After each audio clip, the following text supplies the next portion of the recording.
Welcome to Blizzard Fire. We hope this video helps fire up your solution. You start by harvesting herb Robert at morning light for peak aroma and potency. Once done, cut only stems and leaves, about 0.5 to 1 inch above the soil to encourage regrowth. Make sure to rinse debris and pat dry, then chop into roughly 1/2 inch pieces to increase surface area.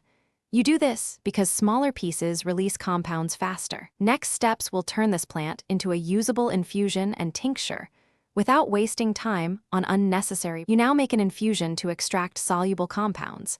Place 1 tablespoon of chopped herb Robert per cup of boiling water, then cover and steep for 10 to 15 minutes so volatile components stay in.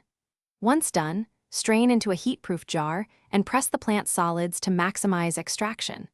Make sure to taste and adjust with honey or lemon if needed. Refrigerate the infusion and use within 48 hours.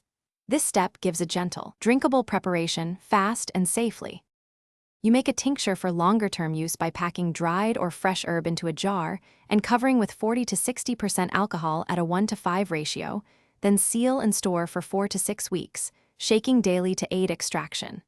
Once done, strain through fine cloth and label with date and approximate strength. For use, try 1 to 2 milliliters diluted in water. If reactions occur, rash, nausea, or interactions, stop use and consult a professional immediately.